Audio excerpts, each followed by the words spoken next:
Telah terjadi kecelakaan pada tanggal 29 Juni 2026 sekitar jam 9 pagi, tepatnya di Simpang Unisma, Bekasi Timur.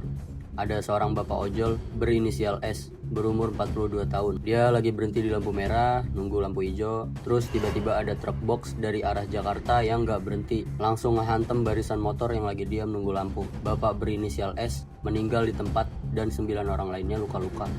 Teruntuk para korban, terkhusus untuk keluarganya bapak berinisial S, buat siapapun yang pagi itu nunggu dia pulang, buat turut berduka cita ya.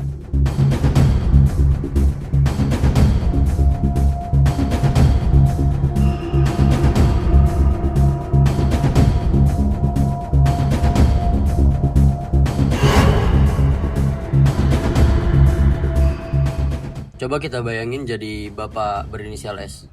Kita bangun subuh, kita buka aplikasi, kita cek orderan, kita mulai hitung-hitung berapa sih yang bisa kita dapat di hari ini. Karena ojol itu sistemnya kita nggak dapat gaji ya. Kita cuma bisa dapat duit kalau kita jalan. Di pagi itu kita lagi jalan. Kita cuma berhenti lampu merah dan cuma nunggu lampu hijau. Kita nggak tahu kalau di belakang kita berapa ratus meter ke belakang ada truk gede banget yang remnya kata polisi udah nggak fungsi. Dan kita juga nggak tahu. Ini sebenarnya yang mau gue bahas, bahwa truk itu sebenarnya secara hukum harusnya udah nggak boleh ada di jalan. Harusnya udah ketahuan dari jauh-jauh hari kalau ada yang bermasalah. Harusnya udah bisa dicegah sebelum bisa sampai ke simpang jalan Unisma. Tapi nyatanya gak ada yang nyegat.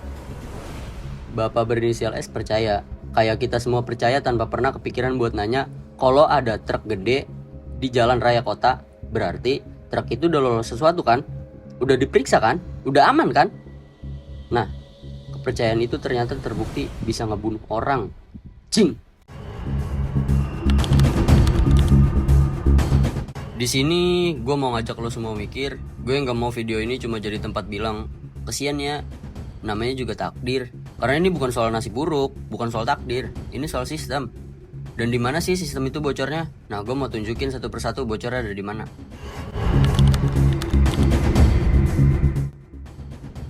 Lu pada tahu nggak sih kalau ada namanya uji kir? Jadi gini, di Indonesia setiap kendaraan angkutan barang, termasuk truk-truk gede itu, wajib ikut yang namanya uji kir. Itu setiap 6 bulan sekali. Ada 8 hal yang perlu diperiksa, seperti emisi gas buang, kebisingan, rem utama, rem parkir, kincip roda, lampu, speedometer, sama kondisi ban. Kedengerannya oke kan?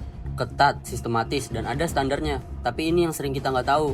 Banyak truk gede, terutama para pengusaha ekspedisi besar, yang proses kirnya nggak beneran bawa truknya ke tempat pengujian. Mereka pakai biro jasa atau orang dalam lah. Jadi stiker kirnya bisa didapat tanpa truknya beneran diperiksa. Dan yang bikin gue geleng-geleng kepala waktu riset ini, di hari yang sama saat kecelakaan di Bekasi itu terjadi, di hari yang sama bapak berinisial S meninggal, ada pejabat dari unit pengujian kendaraan di Jakarta yang keluar ngomong ke publik tuh gini, kami mengimbau pengusahaan dan sopir truk untuk rutin memeriksa kelayakan kendaraan. Imbauan loh, bukan sidak, bukan audit, bukan pemeriksaan massal, imbauan anjing. Di hari yang sama nih, ada orang yang baru aja meninggal dan jawabannya cuma imbauan.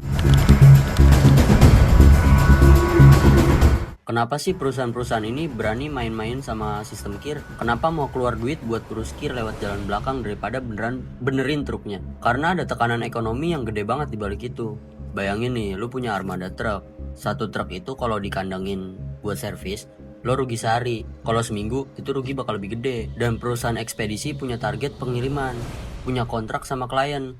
Pokoknya dia punya tenggat lah yang harus mereka capai. Jadi pilihannya dalam tanda kutip benerin dulu baru jalan, itu sering kalah sama dalam tanda kutip jalan dulu nanti lihat. Dan yang paling nyesek, kalau udah kejadian kecelakaan nih, yang dikorbanin pertama itu siapa? Supirnya, bukan bos ekspedisi yang kasih target, bukan pemilik truk yang tahu kondisi armadanya. Sopirnya loh, orang yang dibalik kemudi, yang gajinya juga standar, yang juga nggak selalu bisa nolak perintah atasan. Dia yang paling gampang dijadiin kambing hitam. Dan ada 2 orang yang paling dirugiin di sini, supir truknya sama orang-orang yang nggak bersalah yang ada di jalan, kayak bapak berinisial S. Oke, sekarang gue mau nanya dah, negara ada di mana? Bukan gue nyalain satu orang, satu menteri atau satu partai ya, tapi ini secara sistem. Negara ada di mana? Karena gini, aturan soal kir ini udah ada sejak 2009. Udah hampir 17 tahun. Udah ada undang-undangnya, udah ada peraturan menterinya, udah ada prosedur yang rapi di atas kertas. Tapi dari 2009 sampai 2026, kita masih sering berita yang sama. truk remblong dan ada korban. Setelah investigasi lalu sepi lagi sampai kejadian berikutnya. Lo tau apa yang gue pikir tiap kali dengar berita kayak gini? Ini lagi. Dan itu yang paling menyedihkan. Kita udah sampai di titik dimana berita kematian di jalan karena truk remblong itu udah terasa biasa. Udah gak kaget lagi. Udah refleks bilang kasihan terus lanjut scroll. 17 tahun aturannya ada, pengawasannya masih imbauan. Ini bukan soal kurangnya aturan. Lo bisa bikin 1000 aturan baru, tapi kalau pengawasannya cuma di atas kertas, yang mati tetap orang-orang yang di jalan, bro. Bapak berinisial S ini bukan angka. Dia bukan satu korban meninggal di laporan polisi yang bakal jadi arsip minggu depan. Dia orang beneran, yang pagi itu cuma mau kerja, yang berhenti di lampu merah emang karena harus dilakuin, yang percaya bahwa jalan yang dia lewatin itu aman, karena sistem katanya udah ngejaga itu. Sistemnya yang gagal, bukan dia. Selama kita masih terima imbauan sebagai jawaban dari pemerintah setiap kali ada korban, truk-truk yang harusnya nggak boleh ada di jalan itu bakal terus melaju di jalan yang sama yang lu lewatin setiap hari. Hari ini bapak berinisial S, besok siapa? Gading mau kan? Gue nggak bikin video ini buat bikin lu marah-marah sesaat. Gue bikin ini karena gue percaya satu orang yang tahu dan mau ngomong itu lebih berguna daripada 1000 yang tahu tapi diem. Jadi kalau lu mau lakuin sesuatu, lu nggak harus jadi aktivis kok.